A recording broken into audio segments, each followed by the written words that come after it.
Okay, everybody, let's go ahead and get started. My name's Elliot Hallam. I've been a REN member for almost 5 years, hard to believe. Came to REN, didn't know anything about real estate.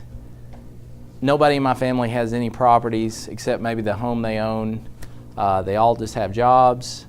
I read Rich Dad, Poor Dad. I don't know if anyone else has read Rich Dad, Poor Dad, but I was always looking for something to put my earned income into. And I thought maybe it'd be the stock market. But the more I read about it, the more I saw that I didn't have any control over that stuff. And the fact that you can't really determine when you're going to retire based on the market's up, you need to retire, you need to pull out money. So anyway, y'all are here to talk about real estate tonight, and thank you all for coming. So I joined REN and immediately became overwhelmed. I think that we've all read the books and looked on the websites and all that kind of stuff, and I went full circle as far as I tried a little bit of everything before I finally came back to what I started with, which was I wanted to buy a rental property. So a couple years later, here I am now. I teach the Rutherford group. I run that meeting, so I live in Murfreesboro. If any of you are ever down that way, would love to have you at our monthly meeting the first Monday of the month.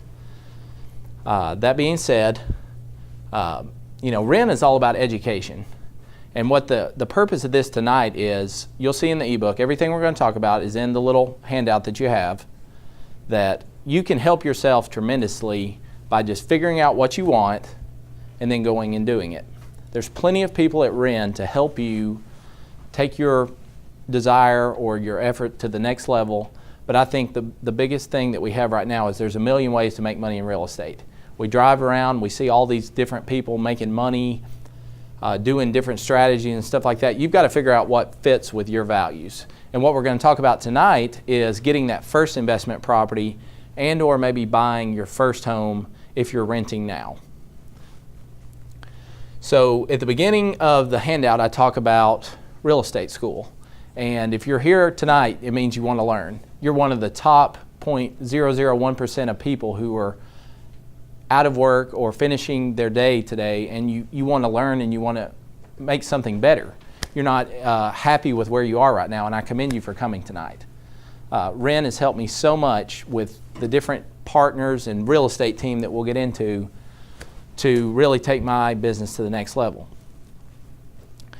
So I like cash flow. I mean, again, I mentioned I'm a fan of Robert Kiyosaki. I think that income is important to me, but it's as long as I can, my properties are cash flowing, I'm very comfortable. It doesn't matter how much money you make, it's how much money you keep. That was one of the first rules that Robert Kiyosaki talked about, and that hits home with me and my values. I'm not necessarily looking to accumulate a huge portfolio of rental properties. I'd rather have the minimum number necessary to let me live my lifestyle and spend time with my family and go on trips and things like that. So I drew a line right here under financing. All this stuff below it and to the other side is insignificant. You need to figure out at REN how you're going to finance your properties. Real estate's expensive, right? It takes a lot of capital to do this kind of stuff. I get to the point now where sometimes I'm writing checks to attorneys for legal help and stuff like that where I think, man, you got to pay to play in this business now. When I have problems and need stuff like that. So having a financing expert on your team is critical. And the first step, I think, is to talk with whoever you bank with, whoever you currently have a mortgage with, whoever you've met at REN who knows somebody that they would recommend that you talk about with, because I can't give you the advice tonight. I'm a salesperson. I'm a realtor. What I do is sell. I can't help you with the financing part. I can only show you how I did it and then give you some tips on how to move forward with that. So in the handout, I talk about the different kinds of vehicles, how you can move into a property and control it. So you have the conventional way, 5% down, 10, 15, 20. Just so you know, if it's under 20%, you're going to have to pay an extra thing called PMI, which is private mortgage insurance. And what that is you're paying for the luxury of going low money down. And if I forget later, bring me back to this, but we need to talk about down payments and cash on cash return. Because when we're talking about real estate, we're talking about leverage. We want to get into these properties with the minimum amount of money necessary in order to control it, and that way it increases cash flow to the maximum. So we talked about conventional. The next one is FHA. So this is first-time home buyer. If you or your spouse or significant other have already bought some property, you probably can't qualify for FHA. But currently it's 3.5% down. And again, there's PMI involved. And that stays with the life of the loan. So you need to be careful about buying property with banks where you're putting less than 20% down. And just so you know, again, when we're talking about this information that I'm giving you about financing, it's very general. It's extremely general. Talk to a financing expert about what's the right stuff for you. You need to go in there and tell them your income streams, how much debt you have, and look for ways that fit your lifestyle and how much risk you can incur. I know I've had nights where I didn't sleep very well, where I took a little bit too big of a bite, and for each and every one of you, that's a different risk tolerance. There's people like Mr. Trump where he doesn't want to give out his tax returns because he doesn't make that much money because he's got so much debt load. And we just don't want to see those tax returns because he doesn't really make that much money. He controls a lot of real estate, but he doesn't make that much money. That aside, financing is critical. If you get your financing right, another realtor or myself, we can go find the property. There's plenty of deals to be had right now, both on and off the MLS, but it fits with what kind of strategy you have. So, for instance, let's say you've just come into an inheritance and you've got a lot of cash. Well, it wouldn't be very smart to put all your cash into one property. That's kind of like putting all your eggs in one basket. Please come in. And I don't want to get too far out of that, but does anyone have any questions about financing right now while we're on the topic? Went in, had a conversation, really didn't get anything addressed. In my opinion, based on what you just told me, the person you were talking to is not a real estate investor. You need to find someone who is him or herself a real estate investor, and they need to hear you out on your story. They need to, like a home equity line of credit, HELOC for short, that's a very powerful way to buy real estate. You leverage the equity that's in your home, and this isn't in your handout, but I'm glad you brought that up. It's a great way to buy real estate with the equity you already have. There's two types of capital. You have equity and debt. Equity is cash or some other means of positive kinds of capital. Debt, obviously what it is, you borrow it from some other source. So, home equity line of credit, that may make sense for you, and it may not. A lot of people went bankrupt in the sunny states in the crash because they leveraged all the equity they had, and then the market went down. Their lender called the note. They called the margin. They had extended themselves too much, and if they didn't have reserves, they went bankrupt. They liquidated all their property. People who were savvy real estate investors then went in when the market went down and were able to pick up properties at a discount. So I think that makes sense, as long as, like a home equity line of credit, that's an interest-only loan. Those are very dangerous. They're like fire or a firearm or anything like that. You have to be very careful with them, but if you understand that and you have positive cash flow from your real estate, you can pay down that home equity line while still controlling more real estate. That's a win-win. But if you take that and buy a new boat, or maybe buy a nice new car that doesn't generate any cash flow or something like that, that would be a bad decision. I would agree that if you can make a relationship with a small bank where, again, the loan officer isn't just somebody who is just kind of going from a script, so to speak, but they really want to get to know you, yes. Especially when it's not necessarily a home equity line of credit, but it's a portfolio loan. And a portfolio loan is where they look at, it's a loan that they keep in-house. It's a loan that, when I was talking about a minute ago, the FHA loan and the conventional loan, those are fixed interest rate loans. This loan is not fixed interest rate. A portfolio loan is also not fixed interest.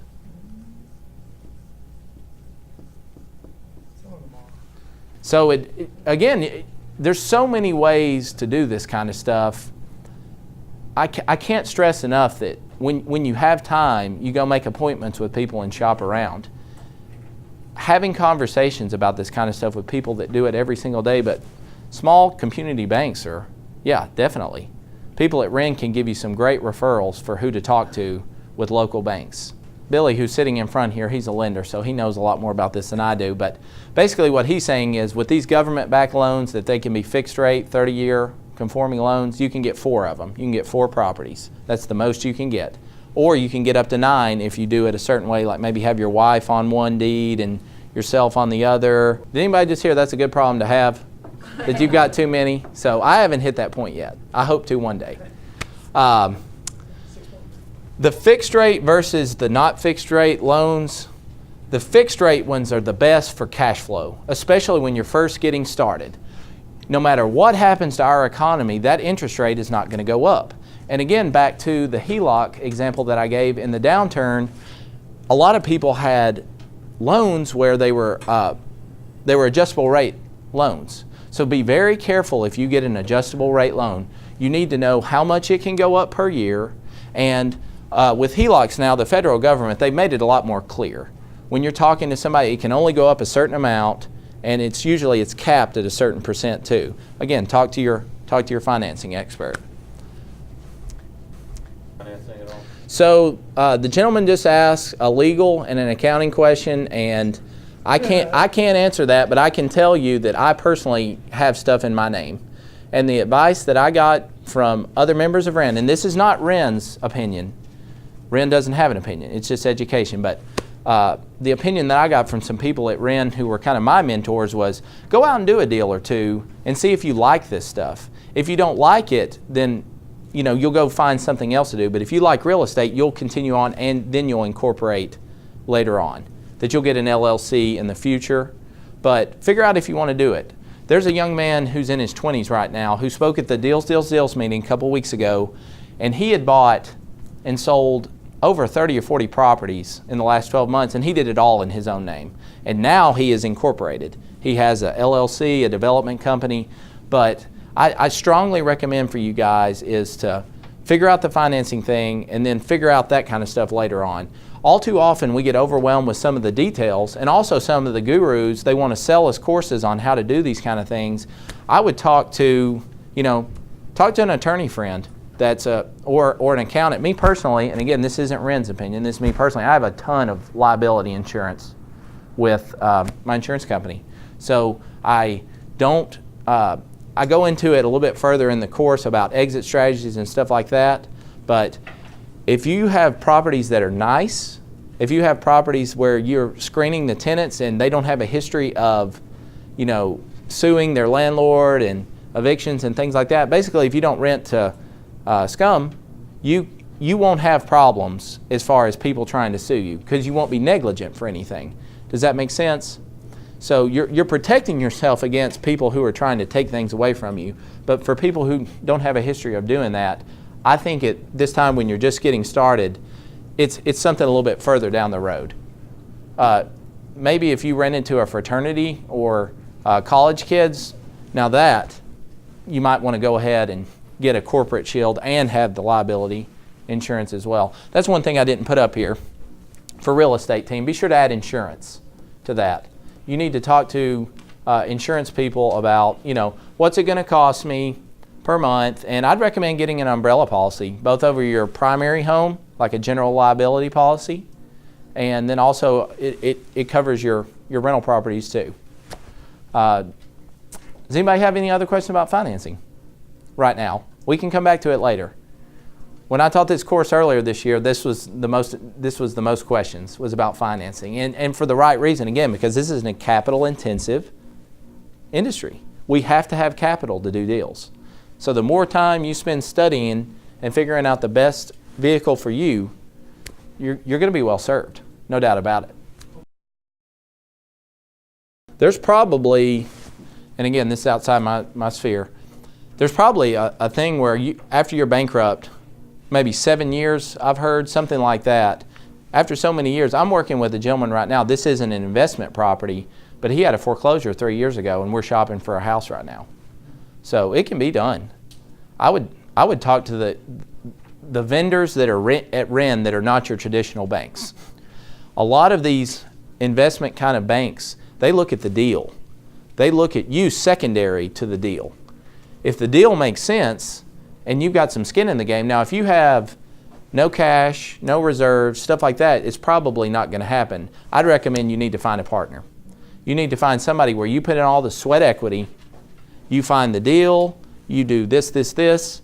They have the capital and the know-how, and they'll help you. There's so many people at REN that are the kindest, sweetest millionaires that I've ever met in my life. I mean, they don't look like multimillionaires, but they are. They're some of the wealthiest people I know, and they're willing to share their knowledge with you. I would talk with every single person at REN that I meet that I have these problems. This is what I'm trying to do, and see what they say and take their advice and go forward with it.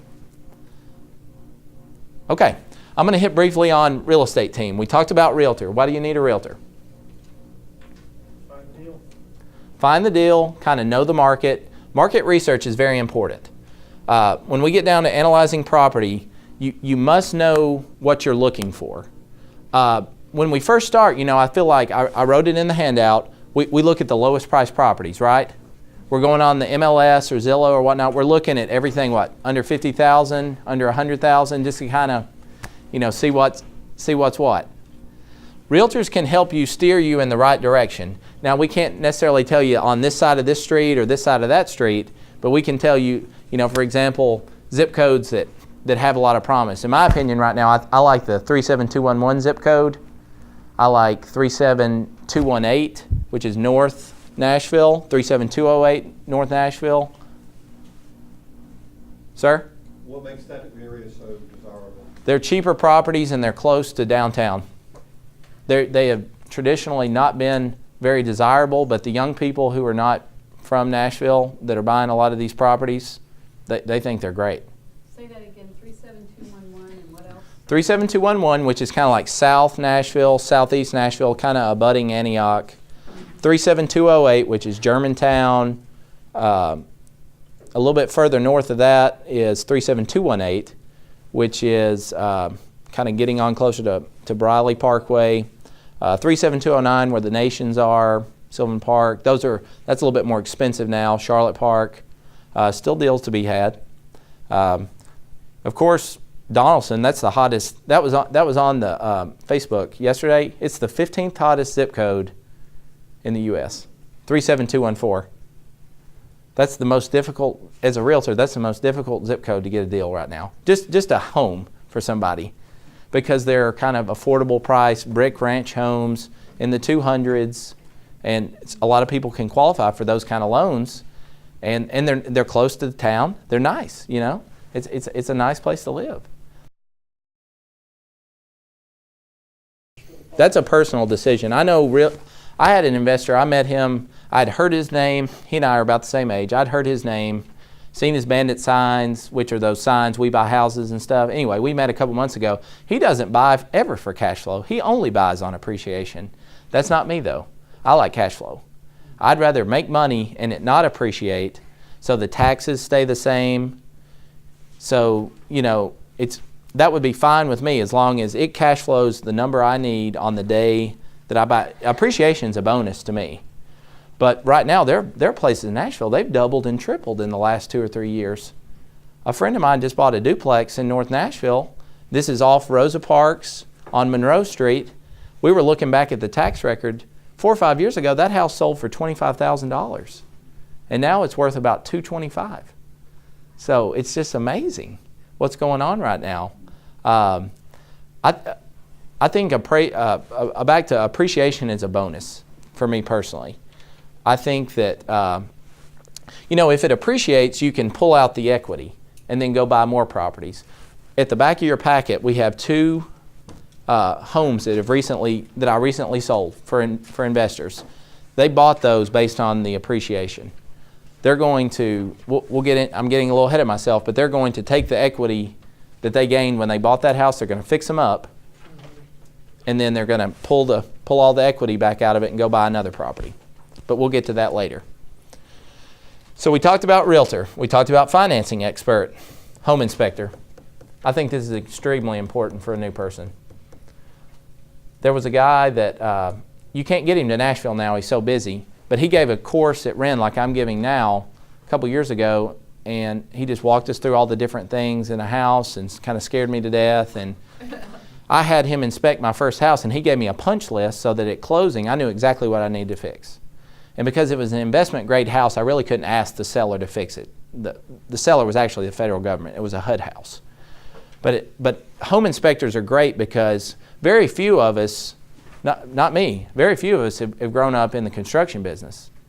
I mean, it's rare if you have that skill set, that you come from that background where you're a builder. I know very little about homes being built. The main thing we have to figure out is value. You know, as a real estate investor, that's your job, is analyzing and figuring out value, knowing what you want, sending a realtor or other person, like the gentleman in the back said, maybe being a little gopher for somebody else who has capital, so you find the deals and let all the other stuff take care of itself. You've got to have a team. You can't do all this on your own. And that's something we try to do when we're new. We try to figure it all out on our own. Just ask around. Home inspector, I can give you references in the future if that's something you need help on. But they're all pretty good. The least I've ever paid was $250. And I'm seeing now like $400, $450. If you get a radon test, parts of Nashville have radon. How do you know when a house has radon? All the neighbors' houses have those little radon pumps coming out of the crawl space. That's when a buyer asks me, should I get a radon test? I'll think, did I see any of the radon vents in the neighborhood? East Nashville has radon. Creve Hall, South Harding area has radon. List goes on and on. Woodmont area, they've got radon. I've seen where in other markets, like on the internet and on TV shows, people will get a home inspection before they put it under contract. That's just a waste of time right now. You want to make offers, get it under contract, and then do your due diligence. The house on Stafford that's in your packet, we made the offer before we went and looked at the house. The house is in Donaldson. It would have been gone if we'd waited. Some realtors will make offers. I do it. I'll make offers sight unseen, but I know that the investor and I have this understanding that unless there's some big surprises, they're going to buy the house. That you've got to make strong offers in this market. Scarcity is a very motivating tool.